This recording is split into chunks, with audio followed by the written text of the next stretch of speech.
We welcome you to the September 2022 Big Questions from the Rossmore Interfaith Council, I4C, and today's speakers, Pastor Jacqueline Duhart from Star King and Reverend Dr. Abigail and Stephen Albert from All Faith Center in Poway, California, Point Win in Nain as well. We welcome you all and glad that you're here. We like to do land acknowledgements to remember the lands upon which we work, serve, and play. And as we've learned more about the Ohlone and Bay Miwok and Tachiyokoots people, we've also turned our sights to other indigenous peoples around the world. Today, we remember the Cherokee people in this acknowledgement, and that they are a people divided into the Eastern Cherokee Band, the Southern Cherokee, the Northern Cherokee. And we remember that in 1838, the Cherokee Indians became the fifth major tribe to experience forced relocation within the United States. The Cherokee Nation moved from its ancestral homeland in parts of North Carolina, Tennessee, Georgia, and Alabama to land set aside for them in what is now the state of Oklahoma.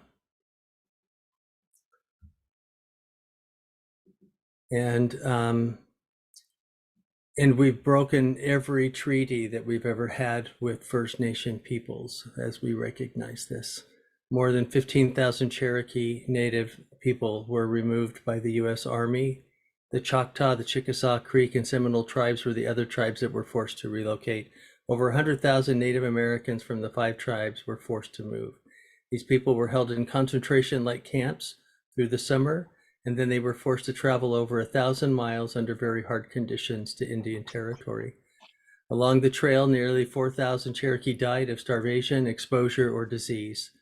The Cherokee came to call this forced move Nunahi Duna Delol Hului, or the trail where they cried.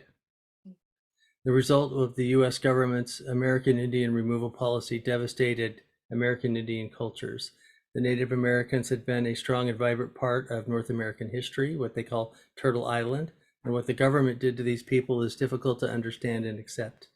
In 1987, Congress passed the Public Law 100 to 192, designating 2 of the routes taken by the Cherokee people in their removal as a National Historic Trail within the National Trail System. Today, it is best known as the Trail of Tears.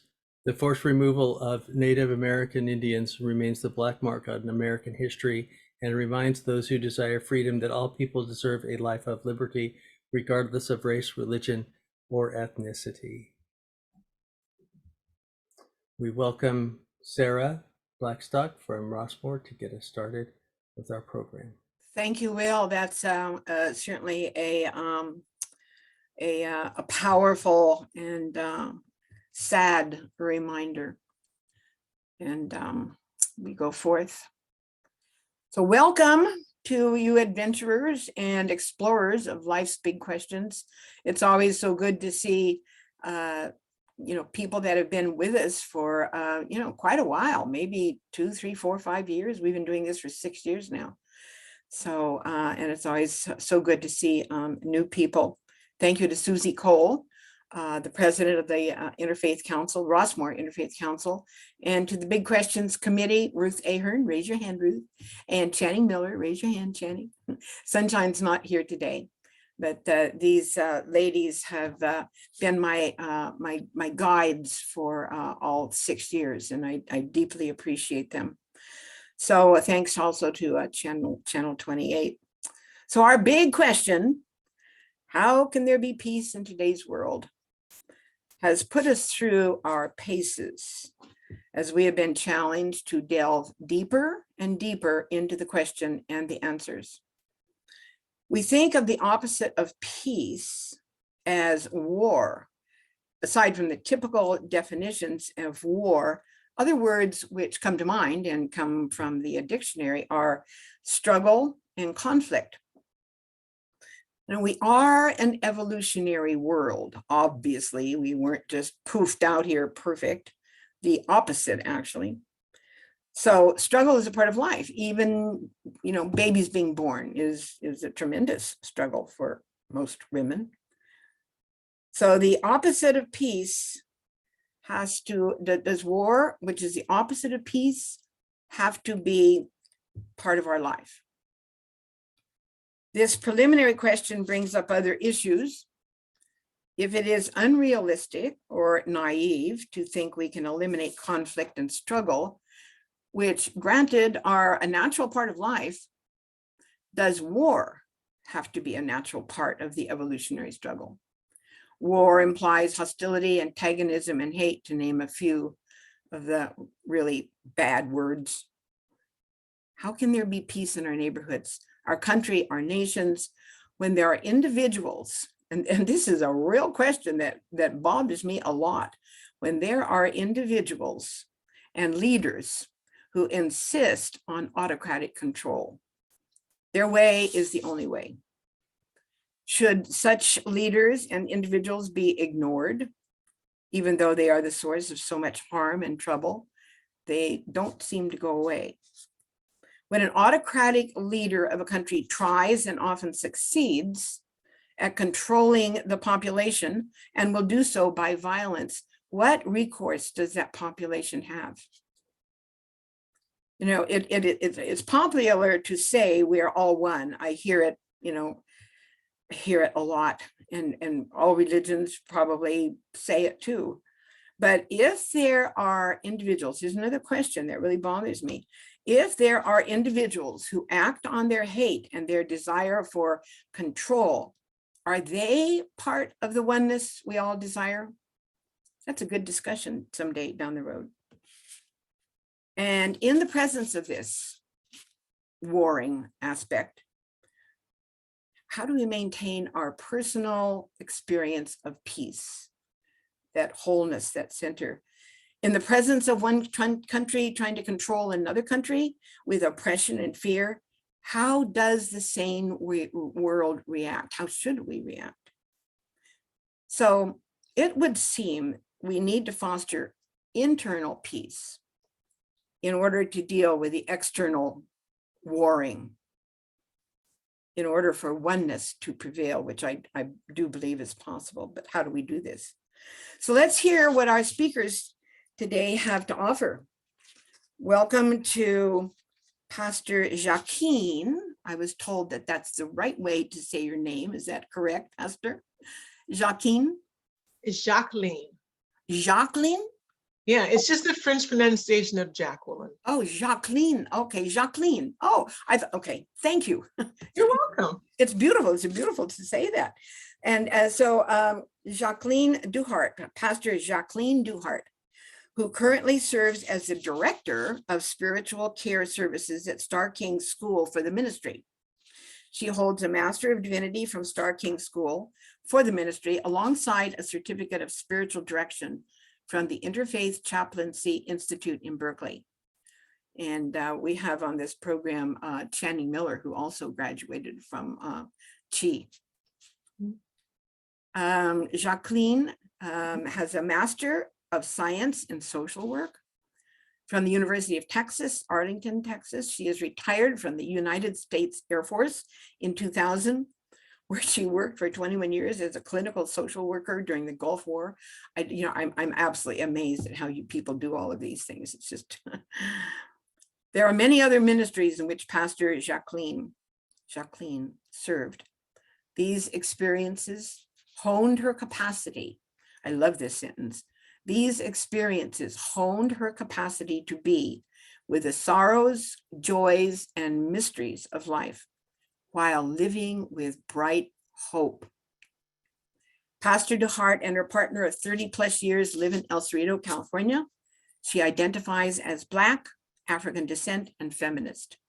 She possesses a fierce commitment to deepening her personal relationships with all that feeds life and nurtures the common good.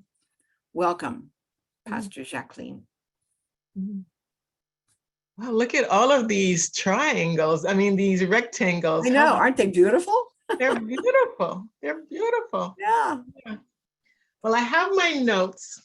So I'm going to read just so I can be very mindful of time, respectful of your time. Good day, everyone. Thank you for inviting me to be with you and to share my thoughts and hopes on your big form question. This is a gnarly, existential, holy question. My spirit has truly grappled with how to respond. My wrestling invaded my sleep in grand style. Yeah. Before we grapple together, let us engage each other on a more personal level. For the next 5 minutes, I welcome you to be curious about me and with care and respect, ask me questions that rise up in you in this moment. Questions in this moment. Wherever we are at the end of 5 minutes, we will stop and move to what is next. Now that after today, I hope that after today, all of you will welcome me you're welcome to continue being in relationship with me. And I trust that you will do the same, that I can reach out to you. The minister, Reverend Dr. Howard Thurman, named this as the fellowship of the swinging door, meaning that you will invite me to get to know you, and I will continue to invite you to get to know me. Reverend Dr. Howard Washington Thurman was the co-founder of the Fellowship of All Peoples in San Francisco. This was the first integrated interfaith congregation in the United States. Who can hold 5-minute timer for us? Thanks, Sarah. So, any questions? Does anybody have any curious questions of me? The table is open for asking questions. We have 5 minutes. Who has a question? How have you been able to do all of these things? I mean, you don't like you're that old. I mean. I thank you, Sarah, for the question. I am 68. Oh, will you? No, getting up there. I'm getting up there, so I'm not young anymore. 68 isn't ancient, but it's not young. And I have the philosophy that when I die, I've always had this thought, I want to be used up. I just want to be used up. You know, I want to be used up. So when it comes my time to die, I can just say, okay, there's nothing left. My kidneys aren't working anymore. My pancreas isn't working anymore. My heart is iffy. I just want to be used up. And so to be used up, I have to be busy. I have to be engaged. And I love being alive. I just love being alive. So that's my answer to that question. Beautiful. Thank you. I love it. You know, Jack London used the same term. I would rather go out as ashes than dust. You know, like a comet. He wanted to be used up. I want to be used up. Yeah. Any other questions for Jacqueline? Jacqueline. It isn't exactly a question, but I admire and am curious about the military background. I think. Sure, go ahead. No, I think that must have given you a pretty wide vision of life in the world and also understanding of the way people operate. Thank you for the question, for the comment, Bettina. I agree with you. My dad was in the Army, so as a kid, I knew all about moving and really liked moving. And then when I graduated from graduate school, for a while I worked as a probation officer in Fort Worth, Texas. And Fort Worth, Texas is pretty small. We even call it Cowtown. I just couldn't imagine living the rest of my life in Cowtown. And so at that point, they were, recruiting social workers. There was a big billboard as I drove from work to home. And I'm going like, oh, that sounds like me. And so the military just gave me this opportunity to continue to meet people and to travel and to grow my soul in terms of diversity. I just loved it. Yeah. Thank you. You're welcome. We have another 2 minutes left. Oh, go ahead, Sandra.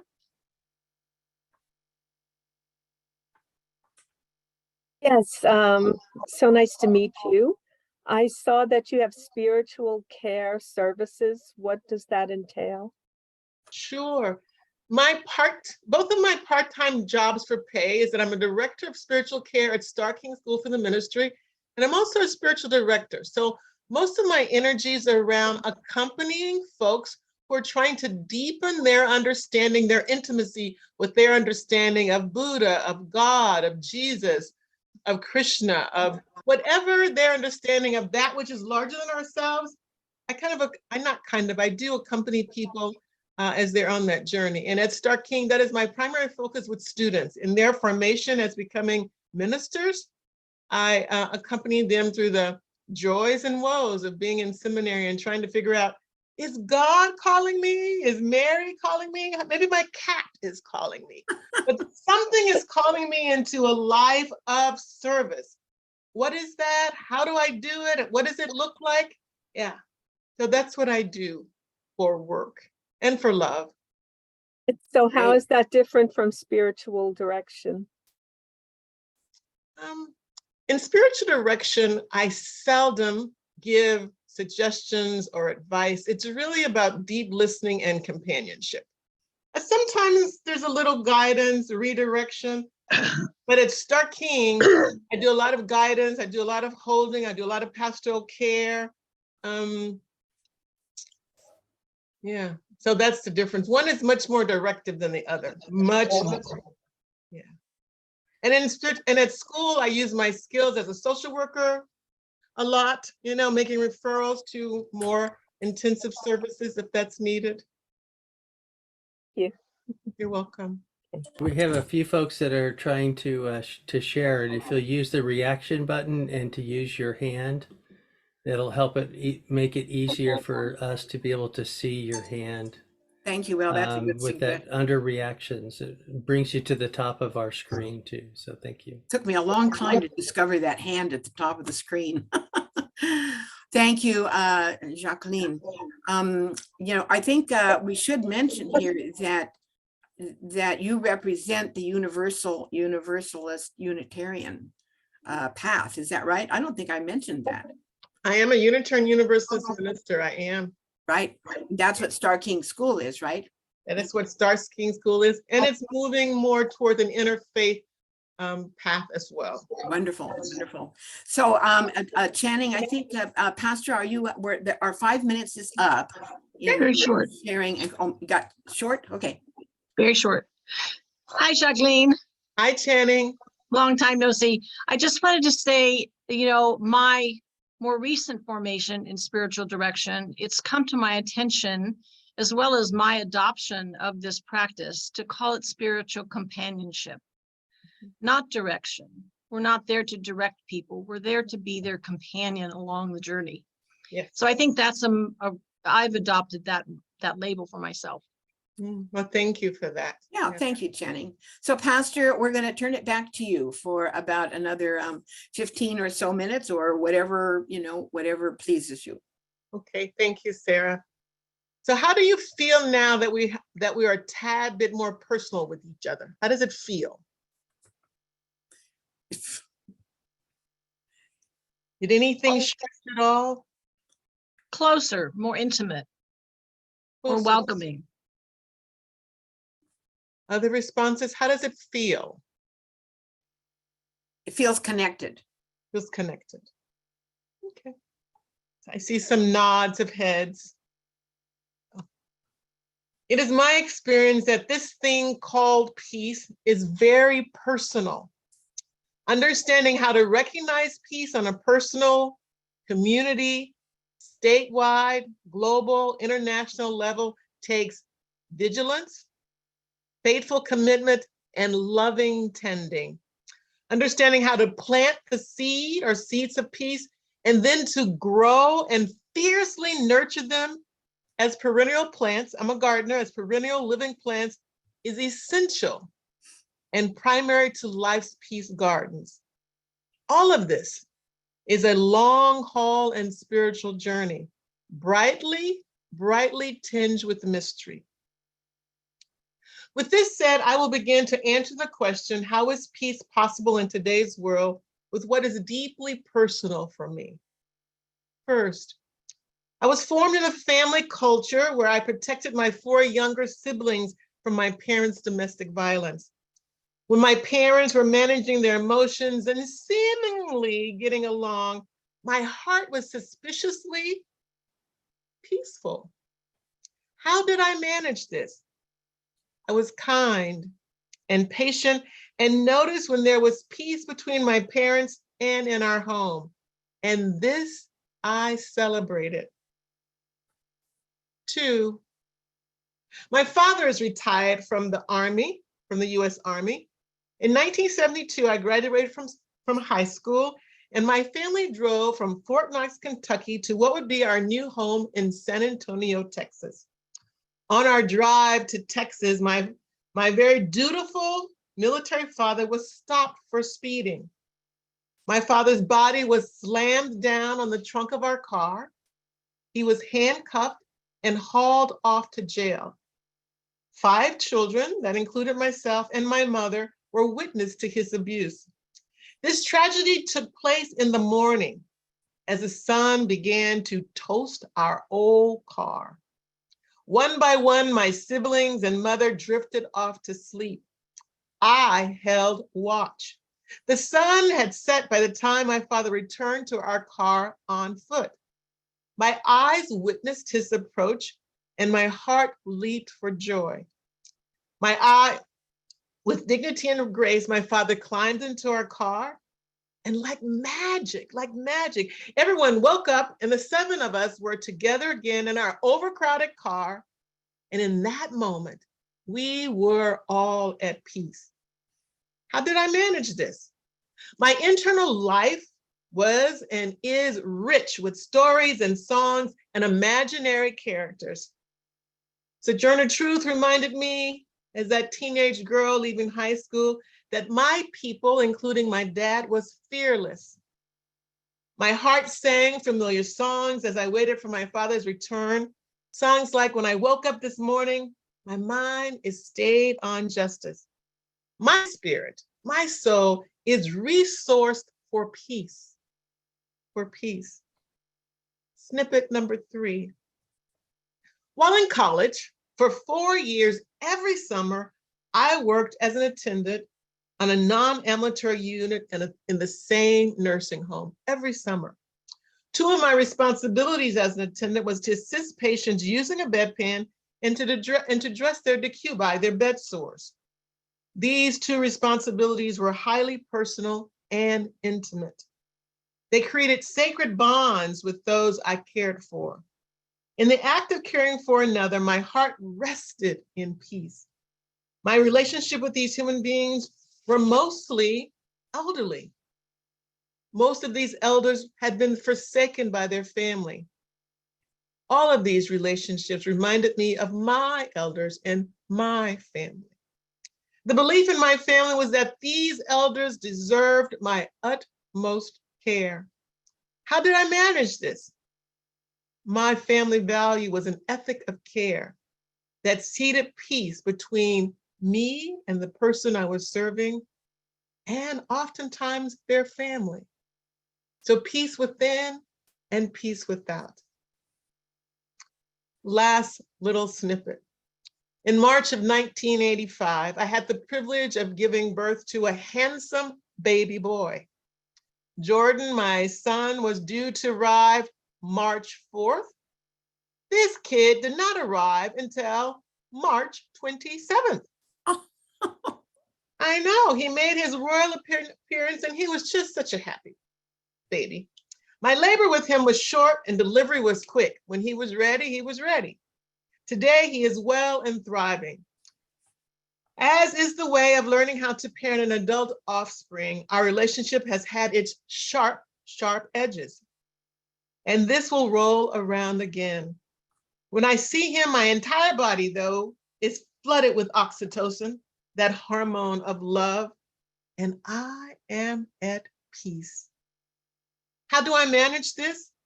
Now, we accompany each other. We are teachers to each other.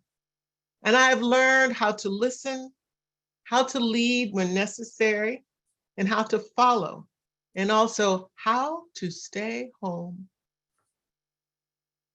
How is peace possible in today's world is the question. We ask this question in a way that leads me to question, what is this thing called peace? What is it? What is peace? My Black, queer, elder, progressive body tells me that at 68 years of living in the United States of America, my sense of peace has been shaped by so many things. This is what I have learned. 1, peace is now, and it is everywhere. Be present. This moment that we're having right now is personal and a major player in today's world. What we are experiencing now, it will ripple between us and beyond us. This Zoom world, this world right here, that we have created right now is a piece of my peace for today. This moment will never come again, and it matters what I do with it. 2, that which you experience as peace must be felt and named as peace. I don't know what Dorothy thinks is peaceful. I don't know what Will thinks is peaceful. I can assume. I don't know what Sandra thinks is peaceful. I can muse about what Paul thinks is peaceful. But when we're feeling peace, it is important to feel it and to name it as such. Acknowledge when and where you experience peace and share it. Tell anyone your version of how peace looks, how peace smells, how peace tastes. I don't know if any of you have ever tasted my grandmother's pumpkin pie, but it is a piece of peace. How does peace sound? How does peace feel? How does peace perform in Sarah's world, in Nazir's world? We may want there to be a world policy that guides and shapes and demands that we be peaceful people, but yet each of us brings to the peace table a diverse understanding of what that word means. And our bodies knows what it means. 3, accept what is. Peace is a state of mind. Peace is a bodily experience. Peace is fluid. Peace is fleeting. Peace is cultural. Peace is shaped by color, gender, age, sexual orientation, body shape and size. Peace is shaped by economic status, physical and mental capacities. Peace is shaped by where you lived. Peace is shaped by migration, immigration, politics, spiritual things, religious things, so on and on. Peace resides in the tension with war and the casualties of war.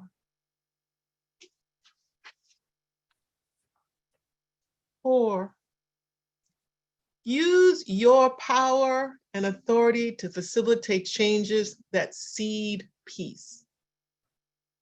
Use your power and authority to facilitate changes that seed peace. Reverend Edward Everett Hale, author of the book, The Man Without a Country, wrote, "I am only one, but still I am one. I cannot do everything, but still I can do something.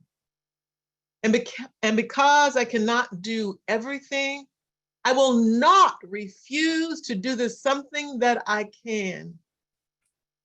So I beg you all, I implore you all, grow peace where you can. Don't wait to be in the world. I don't know where that is. Grow peace where you can. When you can. Don't wait until your back doesn't hurt.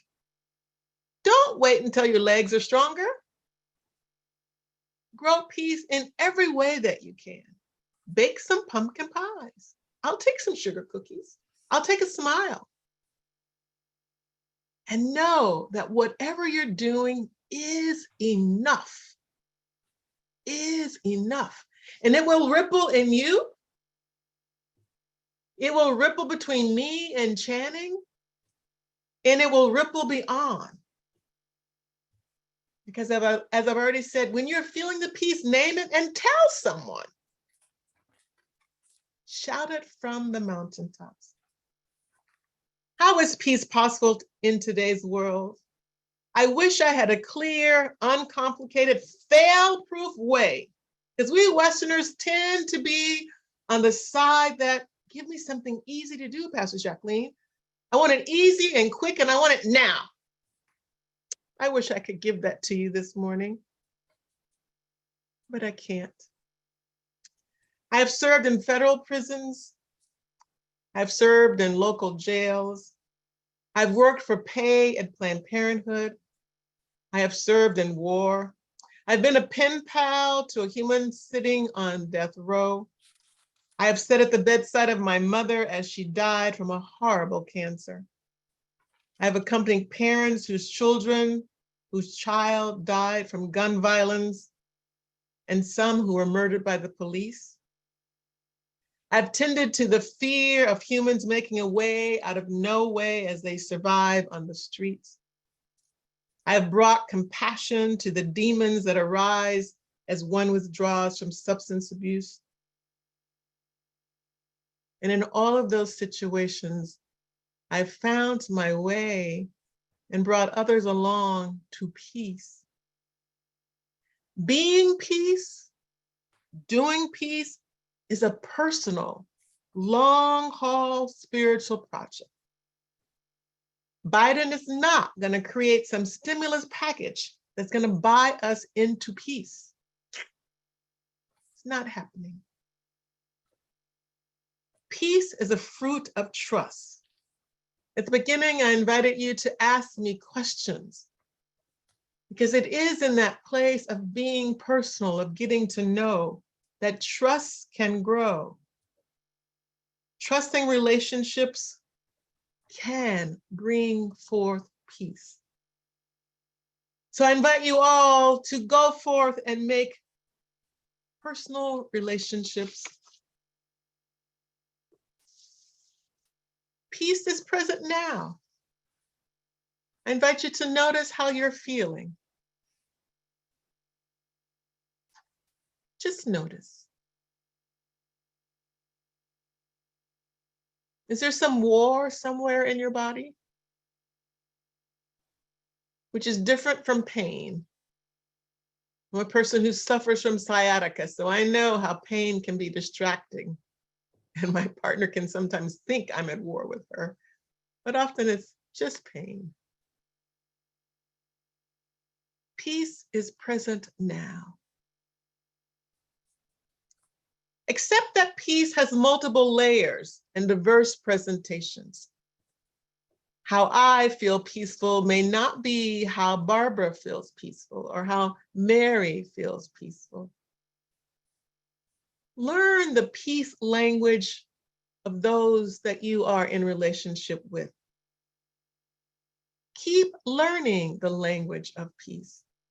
Name it and shout it from the mountaintop. Sing it while you're in the shower. Walk it, move it, roll it. Our world will become a more peaceful place the more often you speak about peace. Acknowledge peace no matter how big or small. Your question is, how do we see peace in the world? The world is huge. How about you start in yourself, then move to your family, then move to the community of Rossmore, and then move beyond Rossmore. And what is there anything beyond Rossmore? Whatever that might be, how do you grow these ripples of peaceful engagement? Being peace, hearing peace, seeing peace, tasting peace, and giving peace. How do you each do that? As you do that, peace will grow bigger and bigger, wider and deeper and stronger. My orthopedics person sent me to a water aerobics class. And I'm going like, I can barely walk. Why are you sending me to a water aerobics class? I'm gonna just fall down, I'm gonna drown. I mean, I was just all worked up, And he says, I want you to exercise that muscle that it gets stronger. That's exactly what I did even in the doctor's office. You know, but I'm inviting you to exercise your peace muscle, that it may grow stronger, and we can use what chanting is offering. We can accompany others as they are nurturing their peace muscle as well. Each of us are one. And as one, we have the power to do what we can to plant seeds, to grow seeds, and to nurture seeds. I suggest you all hop to it. And if you need a garden where to plant some seeds, I'll invite you over. I have a huge garden. In closing, because I want to leave there to be ample time to continue to grow relationships and to hear from you about how you are growing peace.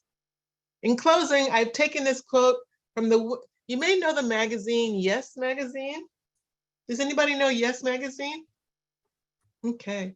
If you don't, I encourage you to go someplace if you're getting out these days and just thumb through a Yes Magazine. But this came from the Winter 2020 Yes Magazine. It's an article entitled, Yes, You Can Change Someone's Mind, but Facts Are Not Enough.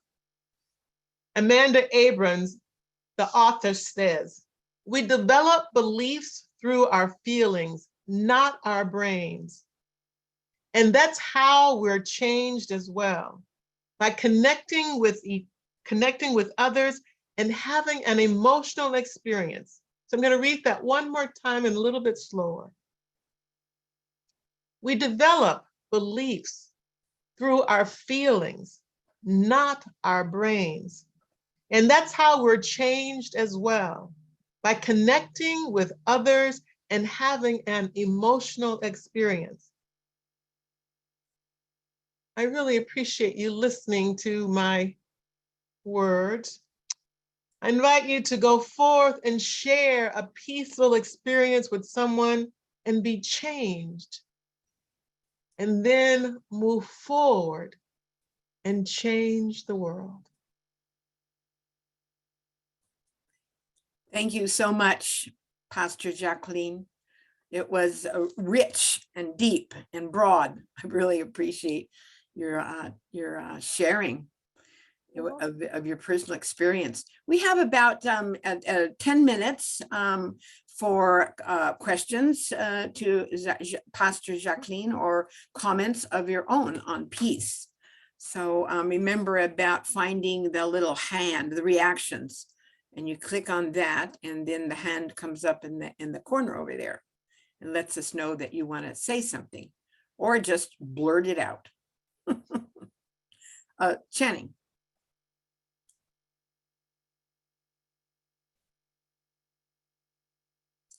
Jacqueline, Yes. thank you. You bring hope to this question. I love the fact that you're not trying to solve all the world's problems with the question. I love the fact that you're focused on each individual heart and the connection of those hearts and the growing of those hearts in the world. That's my mission. Mm-hmm. And that is so hopeful because I love the emphasis on the now, living in the present moment and being at peace in the present moment. I love when you talked about when your father came back from that horrendous experience and the family was waiting in the car and how joyful you were and how dignified he was. That gave your family hope. Yes. You've brought great hope to my heart and to the work that I do. And I can't wait to see you soon. Thank you, Channing. Yeah, Sandra, go ahead. I'm retired, but I ran a theater in New York City, and so I made an international playwriting contest, and I get about 200 scripts a year that I read. Yeah, even more. I'm right in the middle of it, and I'm like, but what I've noticed is what I've seen my attention slip away a lot is when these plays don't have an emotional life to them. And it's very hard to read them. So one of my goals is to write to, it's like a spiritual goal, is I write to the playwrights and I talk about exactly what you said about connecting through an emotional level makes huge difference with people. And I love the way you said it. I love the way that you worded it. I wish I had it on tape. Well, actually, I probably can at some point, right? Right? Isn't this being It is being recorded, recorded. Sandra, and Will records it as well as Channel 28, but Will records it and it's available by the end of the day. So Oh, thank you. I'll make a note to send that this Thank you. program to you. Yeah, but I've noticed in particular in this generation, there's a pulling away from having feelings, you know, and like I'll receive scripts, let's say, that like the Holocaust or something, and I will get comments back of been there, done that from others because they've seen this movie and that movie. And so it's important, especially, well, for everyone, but this young generation needs to get connected and back to their emotional life since they've been in their computer, you know, or their iPhone, and they're not making that connection. Yeah. So thank you. Thank you. Okay, yeah. So we have a few more minutes. Oh, go ahead, Dorothy. I would be curious about your comments when you find resistance in your attempts to create peace. Thank you, Dorothy. Great question. I don't know that I find resistance to create peace. I find that I sometimes get impatient with understanding and being understood. I've not met anyone who was not interested in peace. But did I understand the flavor or the journey by which they wanted to get there? No. An example, I served as the lead minister at a church in Oakland, downtown church, and we worked really hard with the supervisors regarding the conditions in the jail. You know, so the supervisors had their idea. This other group, Ella Baker Center, had their ideas.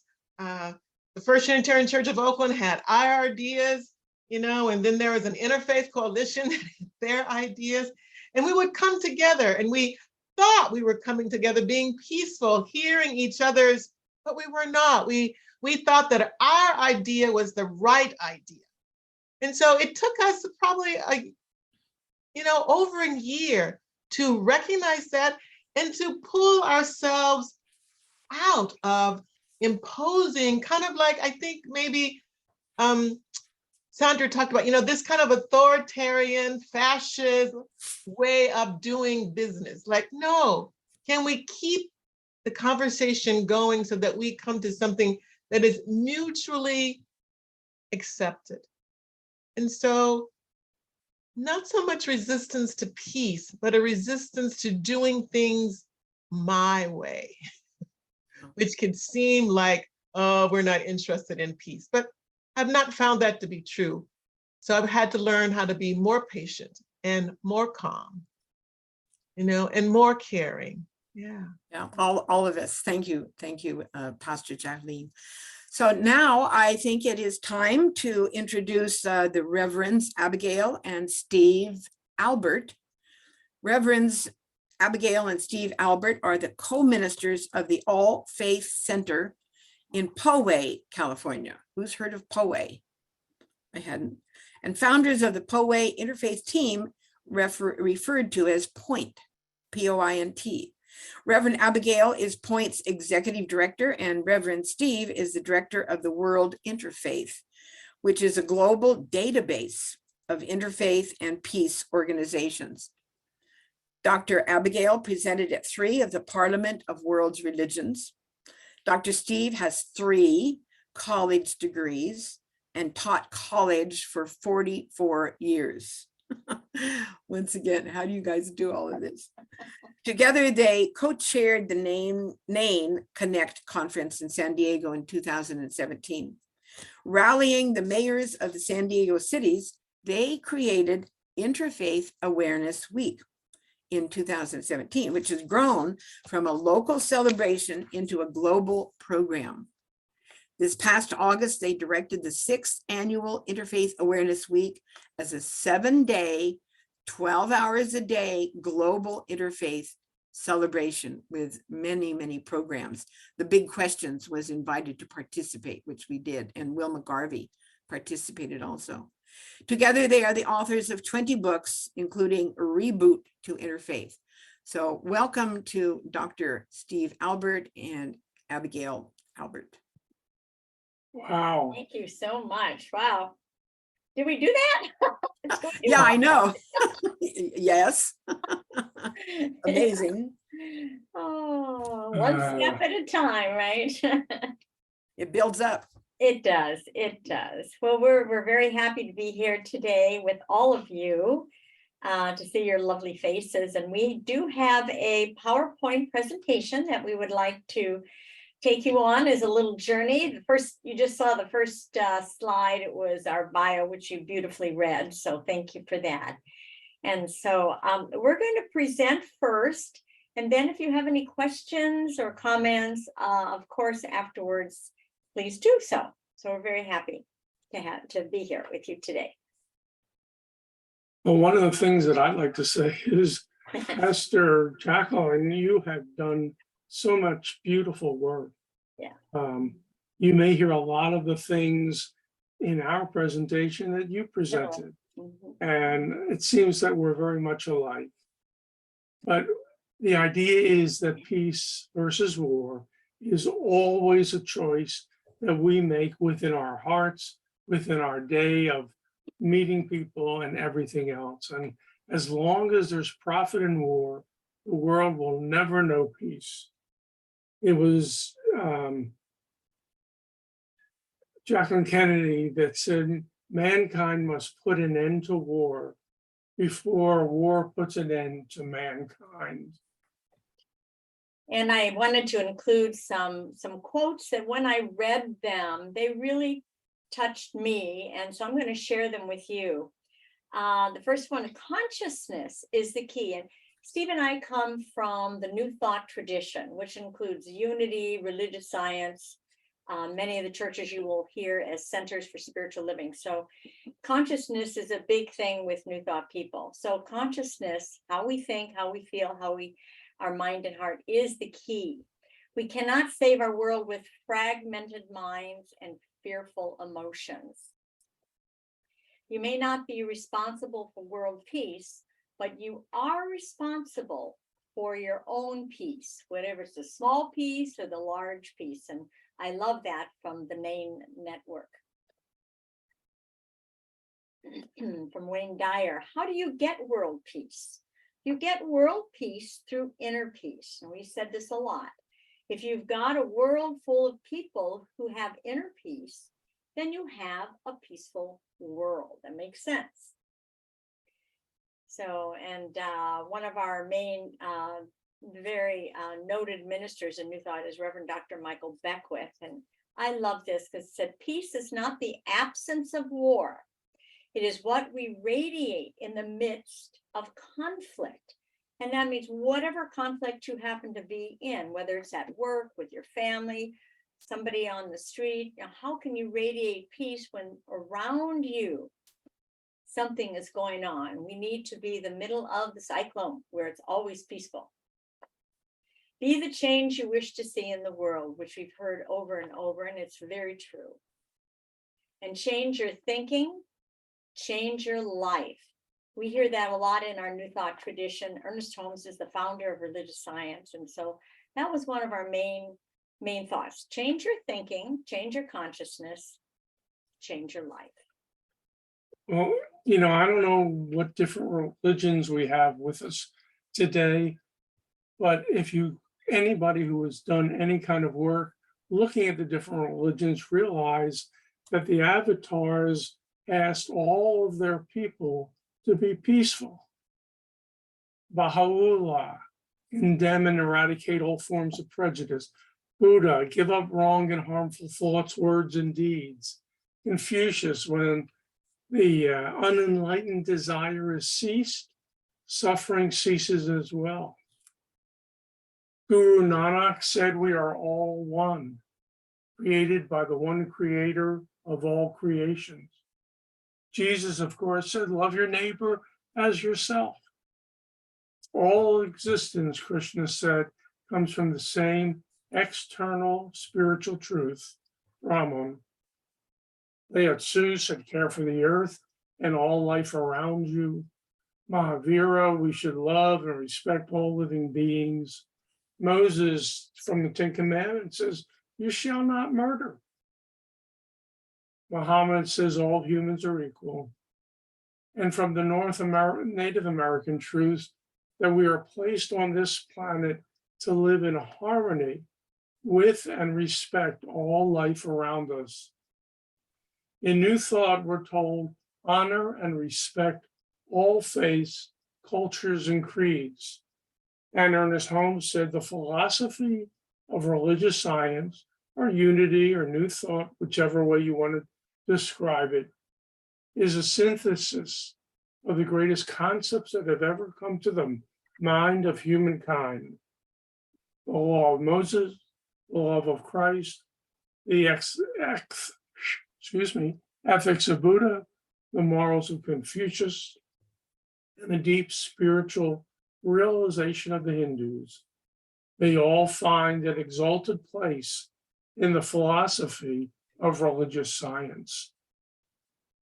Now, religious science, or the science of mind, which is New Thought, I wanted to present 4 of our basic beliefs, because if we're coming from a New Thought perspective on the idea of can we bring peace into the world, I needed to let you know where we are coming from and why we are believing the answer to that is yes.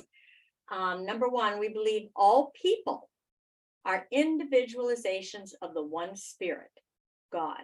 The life of all is God. And I remember what you were asking, Sarah, what about those who commit murder and are in the wars or, doing harm to other people? We're all individualizations of the one spirit, God, but we all have a choice to either go in that direction or to not go in that direction. Our second, we believe the eternality and immortality of our soul forever expanding. So whatever way we are thinking today, we can make a change tomorrow. It can expand, it can grow. Our consciousness can rise higher into the consciousness more of love and peace and kindness.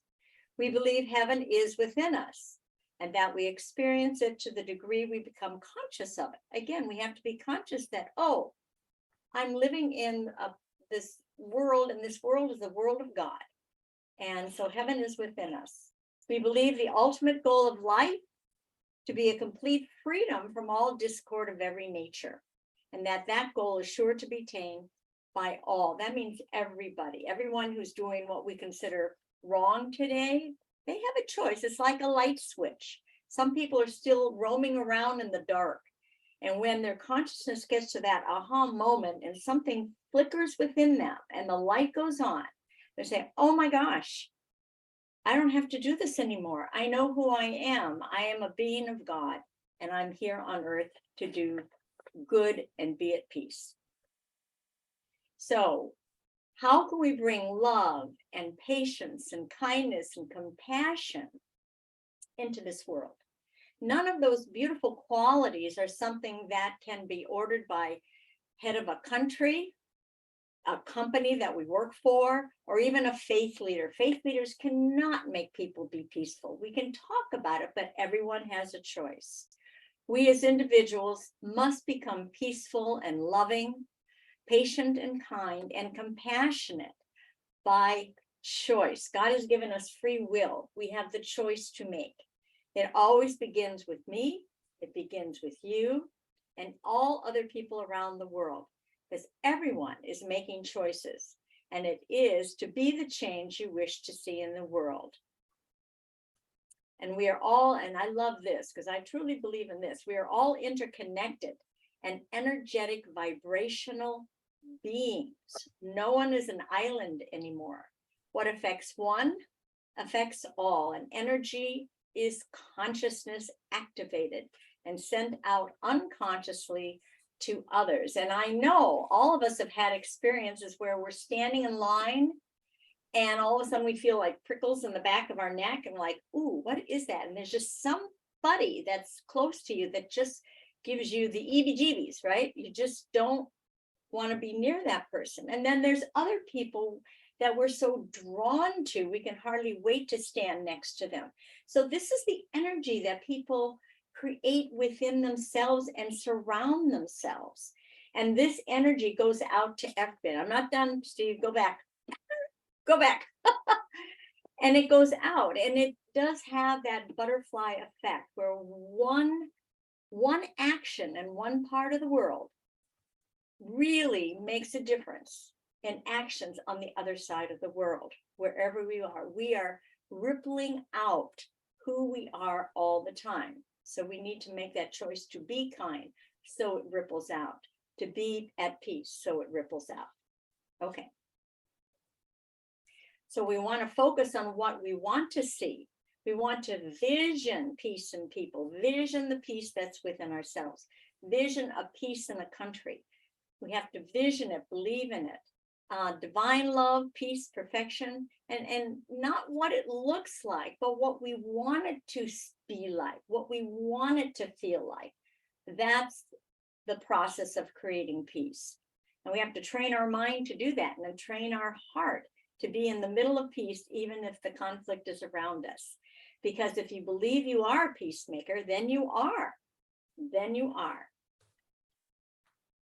Each and every one of us is the unique creation of the divine. Our core essence and energy are made up of divine love and peace. Therefore, we are love and peace in action, whether or not we are aware of it. This comes from Reverend Gay Beauregard. We look at the news, we hear of a friend's terminal diagnosis. We wish that things were different than they are.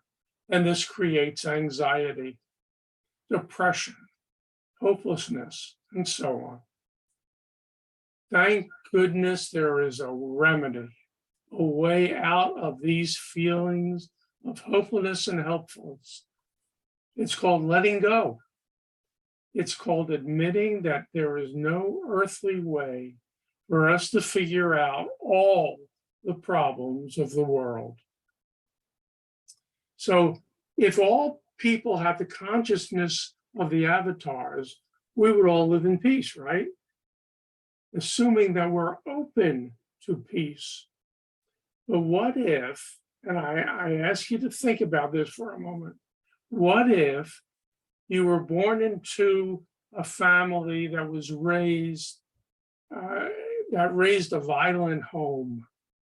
What if you were either beaten or ignored for your actions? What if, in order to experience pleasure, you had to take stuff away from others? What if your family spoke badly about people who were not exactly like them?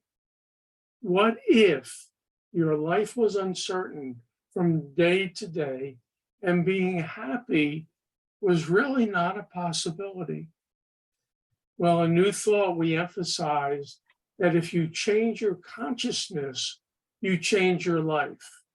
When you let go of the mental junk and clear your minds toward compassion, you can have a different type of life. What if your mind instead were to attract people into your life who show you love and caring? Only that kind of people. What if in your mind you felt safe and protected wherever you went? What if in your mind you chose to have your basic needs met? What if in your mind you welcome people who were unlike your family as friends? envision an exciting, carefree future where there are absolutely no limits. Do you think you can do that in your mind? So here's the truth. Every positive experience, invention, except everything like that, that has ever happened in the world has always been preceded by a negative one. A cure is not sought after until after there is a disease. Think about polio. Think about all the problems we've had, including COVID. It wasn't until they existed that science went in and found a cure for that disease. The whole idea of inventions, we invent something and then we invent something better, and then something better, and then something better. And if I'm telling you that if you are not at peace now, you soon will be. Believe it. It's up to you. So the question again is, could peace become a reality? So like Steve said, if you know it and if you believe it, peace is possible. So we need to accept it into our life. Sometimes we get the yes, but what if you did not yes, but everything? Now, and Bettina Gray, bless your heart, we had to take this quote from you from one of your presentations. If fixing this world is a goal, we have to grow up spiritually. I love that. And that means raising our consciousness to one of peace, love, and compassion. And Father Thomas Bonacci said, if you begin a war with someone, you can begin a war with someone, or you can give them a hug. You can start a fight, or you can stop it before it starts. We have a choice. Are you more at peace when you spend time with people that are happy and positive and you like being with? Do you walk away happier and more joy-filled? So the question is, why do you spend time with people that are not like that, that bring you down or tell you you can't do that, or you're not worth it, or you need to get away from those people and get away from watching too much TV and reading too much of the news. Yes, we need to be informed. However, we need to really focus our mind on keeping the peace in our heart and mind at all times. And it's our attitude, it's our choice. Mother Teresa says, if you hold an anti-war rally, I shall not attend. But if you hold a pro-peace rally, be sure to invite me. I love that from her. Well, having just done a wonderful program that was globally accepted, I have to emphasize that the peace that we're looking for is already happening now. Hands of Peace, for example, has a summer intensive 3-week program that brings teens from Israel, Palestine, and others to dialogue in the US to learn about each other and be the agents of change. The Abrahamic reunions sponsor youth from Israel and Palestine to come together to meet each other, to know what's happening. And the program that we just finished last month brought together more than 40 interfaith groups around the world to collaborate on peace throughout the United States, Canada, Mexico, Brazil, England, Israel, Pakistan, Australia. I'm telling you that it is happening now, and you need to get on the bandwagon if you've not already done it. And there's a beautiful movie, many of you probably have seen this, called Pay It Forward. It's about a social studies teacher who gives an assignment to his junior high class to think of an idea to change the world for the better and then put it into action.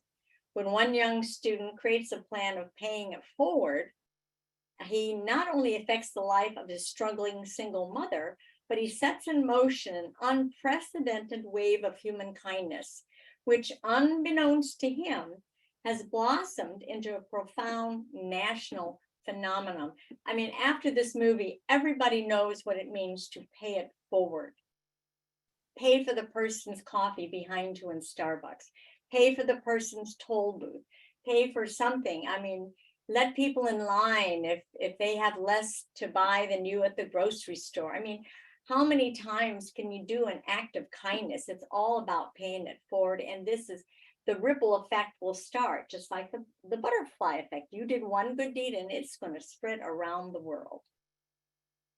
You know, some say that all we can do is pray. Well, Mother Teresa said, I used to believe that prayer changes things, but now I know that prayer changes us and we change things. Pray and move your feet, do something, or new thought beliefs. Get off your bottom and do the peace work that you know needs to be done. The Dalai Lama said, my religion is very simple. My religion is kindness. And for those of you who love the golden rule, I'm going to ask you to follow the platinum rule. That is to do unto others as they would like you to do unto them. One of the beautiful things that I think is beautiful about New Thought is that people like to hug one another when they meet. Well, that's not true of other religions. And so we must become educated in how other people want to be treated so that we don't treat them the way we want to be treated. Need to dialogue and share a meal with them together. Find out things that are non-faith related. How many kids were in your family growing up? Oh, really? I had 2 brothers too. Did you have a good, bad teacher in school? Yeah, wow. In 4th grade, remember? Oh, she was terrible. What do you want for your family? What do you want for the world? What common interests do you have, or what projects could you do together? Maybe clean up the environment and think globally. Feed the homeless, care for the elderly, walk for peace, show yourself, ask what is mine to do today. There's so many ways that we can do work together. Let's go out and let's be peaceful that way. Stop using the negative, non-peaceful words. Write peaceful op-ed pieces for newspapers. Donate to local food banks. Donate no longer used clothing, books. Donate your time, share stories, and probably more than anything else, listen. Listen to other people. What do they want? What are they doing? I'm telling you now, if your first thoughts waking up in the morning are about how bad the day is going to be, then you cannot have peace. Imagine if your first thoughts were of peace. You think maybe your day would be more peace-filled? Ernest Holmes, founder of religious science, says, look into the world as if through an open door, not like you are looking through a keyhole.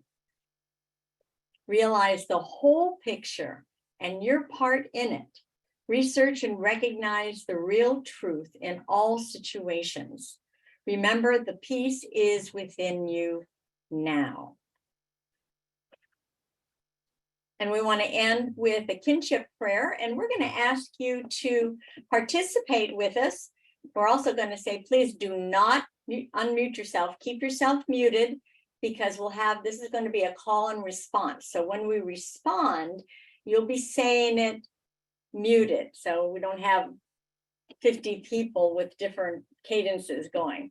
So this is a prayer that was inspired by the Parliament of World Religions, composed by Dr. V.V. Raman at the Cape of Good Hope in South Africa in 1999. And so what we're going to do, Steve is going to read the red line, and then I'm going to read the blue line, and I would like you, if you wish to participate, read the blue line with me. Okay. In striving to recognize the primacy of fire and light, I feel kinship with my Zoroastrian brothers and sisters. Can you show us the screen? Because we can't see what we're supposed to be reading along with. Oh, you can't It- see the share screen? It's part of the slide set. I can see it. I can also see it, but it is small. Huh. I wonder why. Oh, well, I tell you what, how about we'll read it and I you see it listen. now. If you can read it, say it with us, otherwise just enjoy this prayer of kinship with people of all faith traditions. So we'll start again.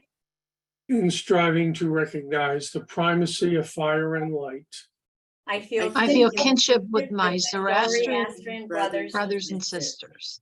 Please in be muted. striving to obey the 10 Commandments, I feel kinship with my Jewish brothers and sisters. in striving to be kind to neighbors and the needy, I feel kinship with my Christian brothers and sisters. in striving to be compassionate to creatures great and small, I feel kinship with my Buddhist Jain brothers and sisters. in striving to surrender myself completely to God Almighty, I feel kinship with my Muslim brothers and sisters. in the recognition that wisdom flows from enlightened masters, I feel kinship with my Sikh brothers and sisters. in remembering that serving people should be the goal of religion, I feel kinship with my Baha'i brothers and sisters. in knowing the power of our mind and heart to create our life, I feel kinship with my New Thought brothers and sisters. in my respect and reverence for nature that sustains us, I feel kinship with my Native American brothers and sisters. in feeling that these and more are all paths to the same divinity, I feel kinship with my Hindu brothers and sisters. in my love and laughter, joy and pain, I feel kinship with all my fellow humans. in my need for nourishment and instinct to live on, I feel kinship with all beings on this planet. and in my spiritual ecstasy with this wondrous world. I feel kinship with a cosmic whole. And so it is. So it is. Thank you all. And one last thought. Wednesday, tomorrow, is International 2 Day days. of Peace. In 2 days. Celebrate it. Yeah.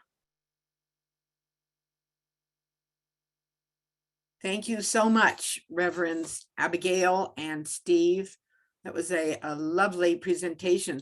I don't know if it would be possible to send that to me. There's a couple of things that I would really like to memorize.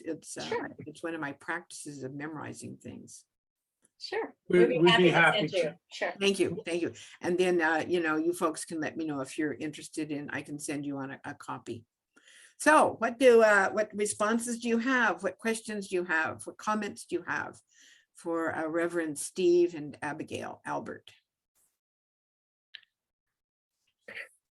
Well, I really enjoyed all the thoughtful messages. They all seemed very wise and insightful, and something that I would like to carry with me through the rest of my life. Yeah, so thank you so much for sharing Thank you. those. Thank you, Yeah. Elizabeth. Thank you, Elizabeth. Go ahead, Bettina. You're muted. I just put in chat a poem that I like a great deal. I ended up doing an interview with a guest once, and I did the first line and couldn't remember it. And he stepped in and did the second line because he knew the poem too. And then he couldn't remember it, so I filled in with the third line. It's a favorite poem, but I'll read it. He drew a circle that shut me out.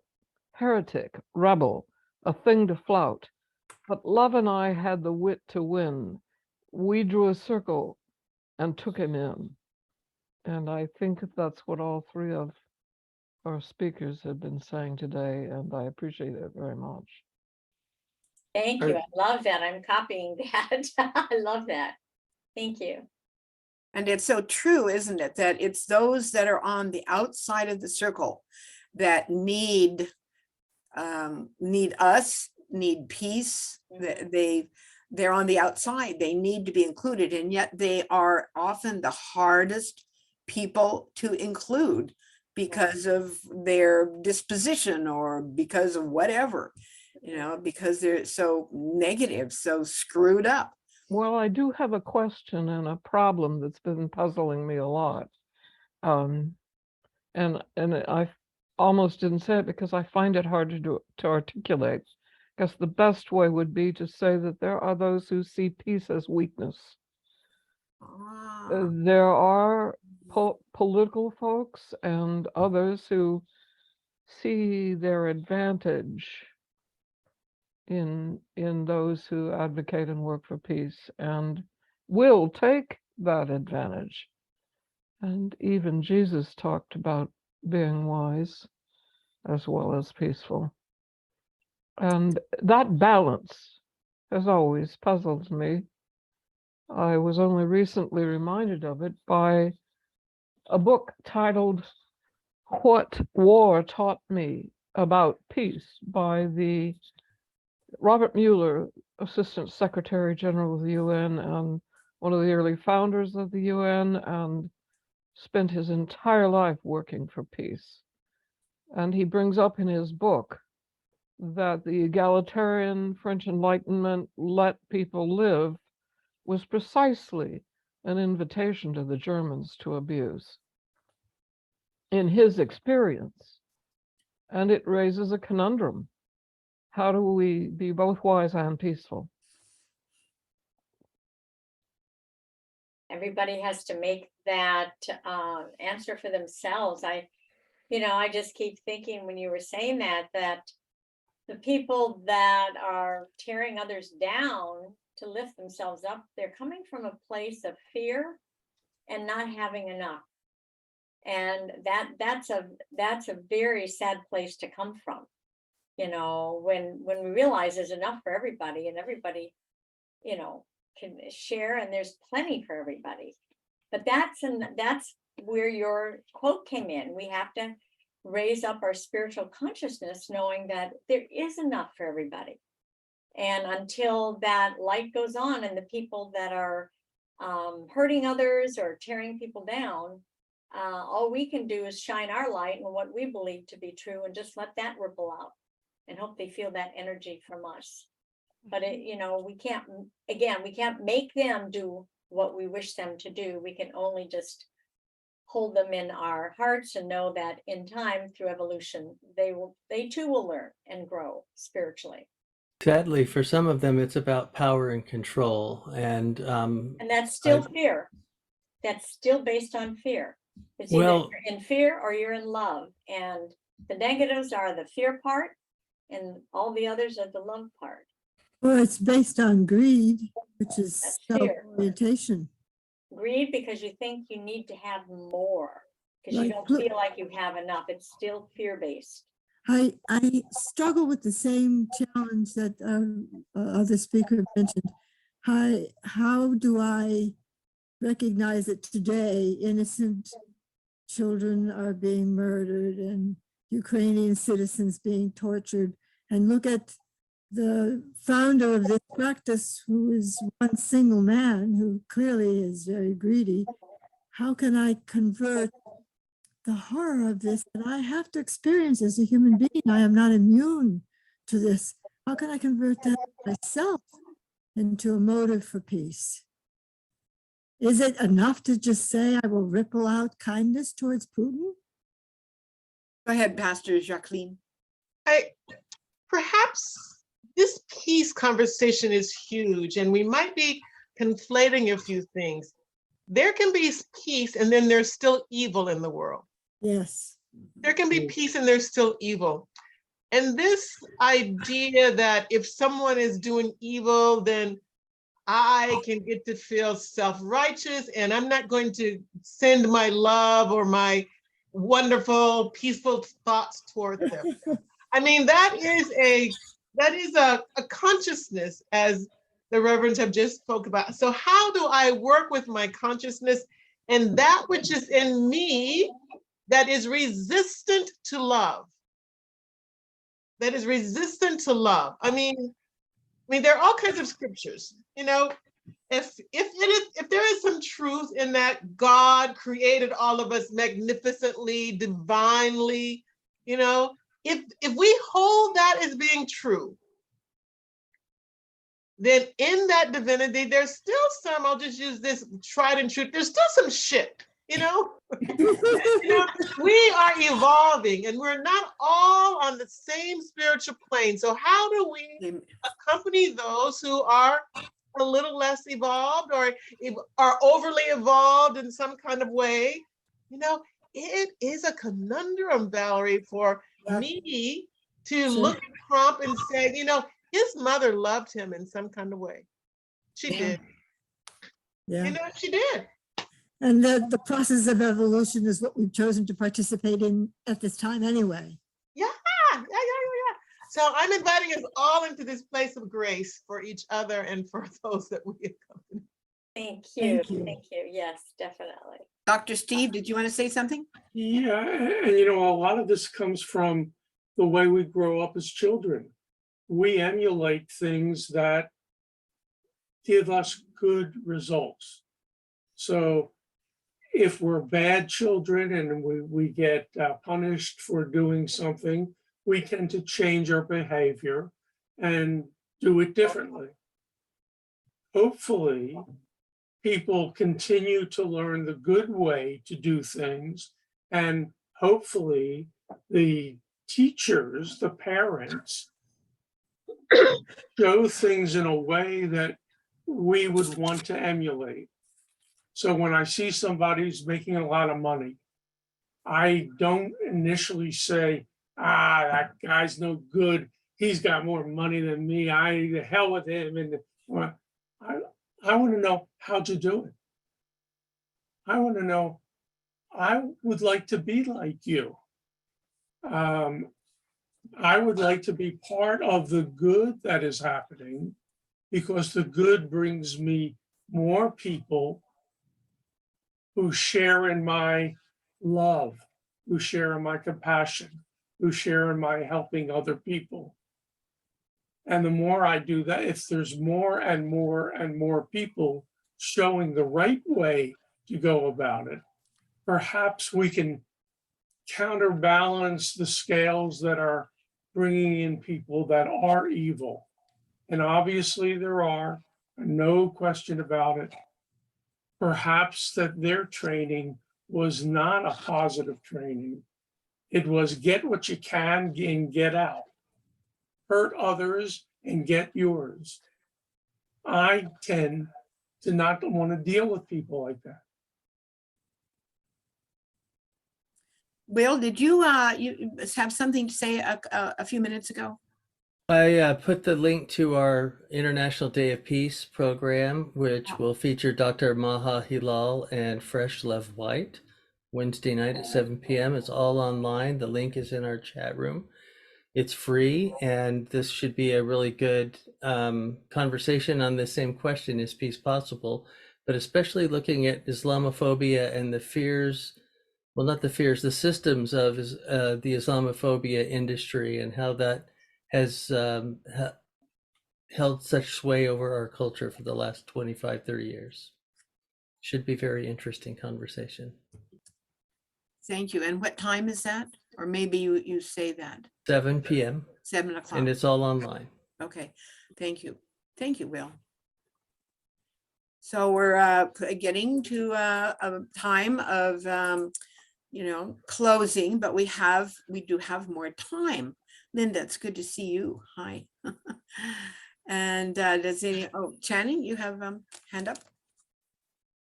Go ahead. Yes. part of the way my mind works is very integrative.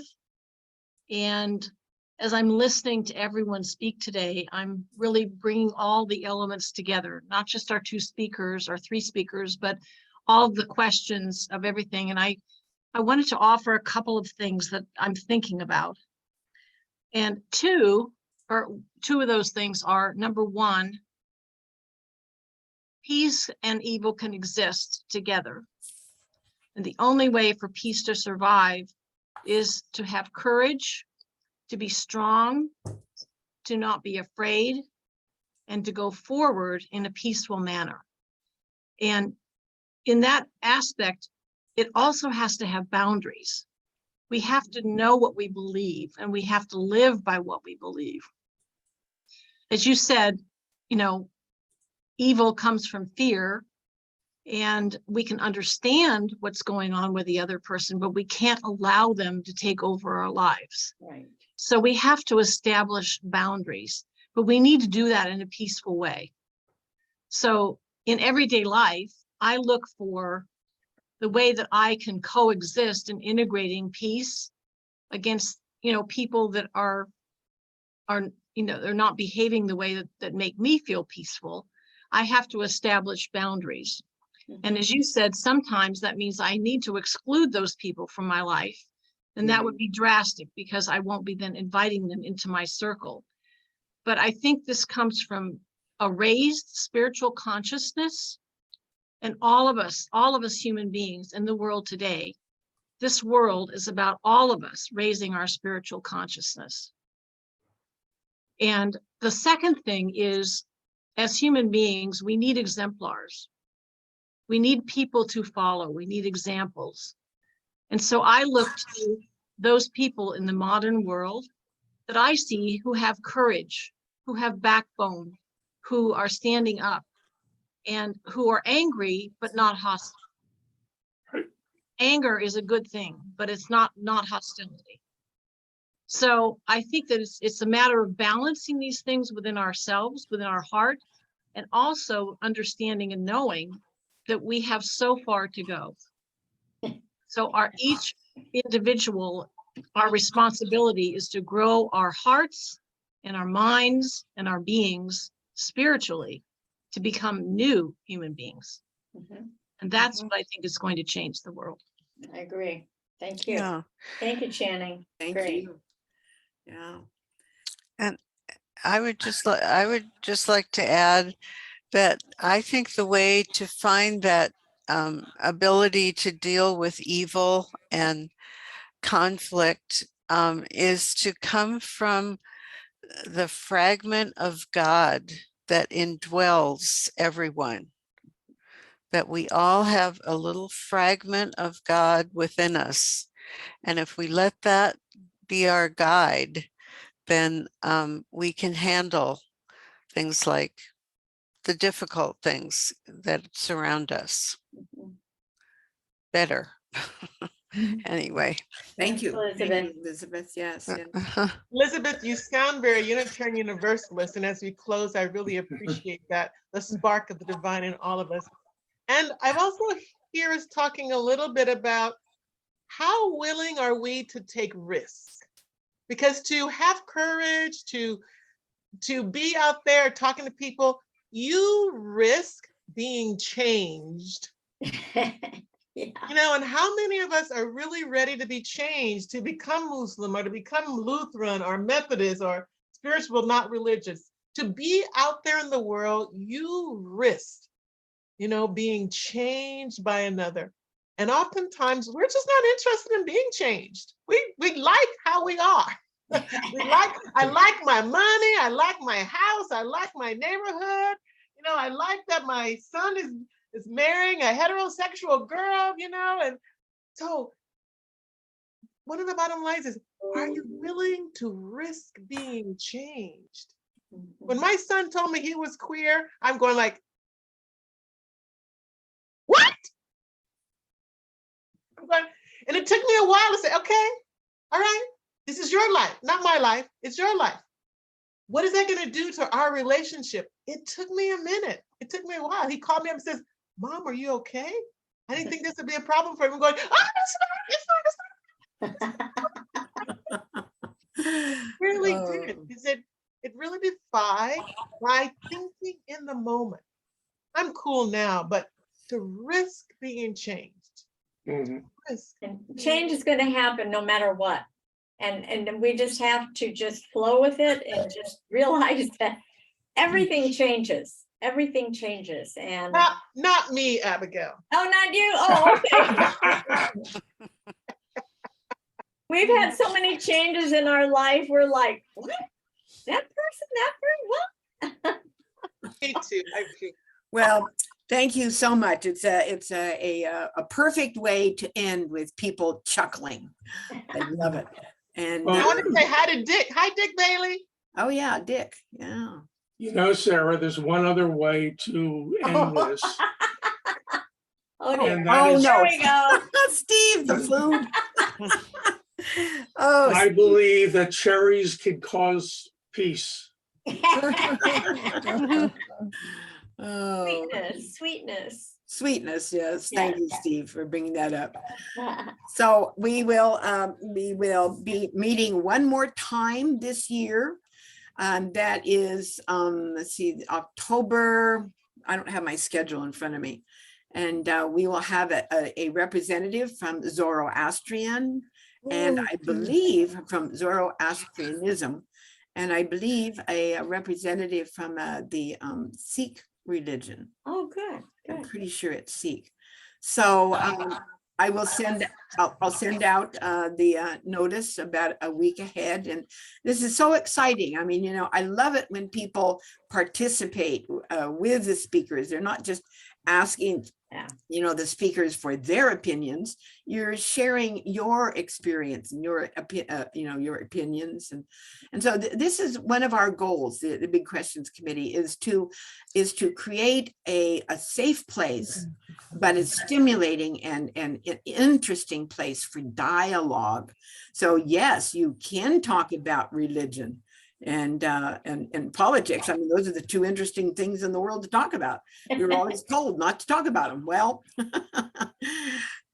so it's wonderful to have a place where we can talk about religion and feel that we can be our honest, true selves. So thank you all so much. Thank you.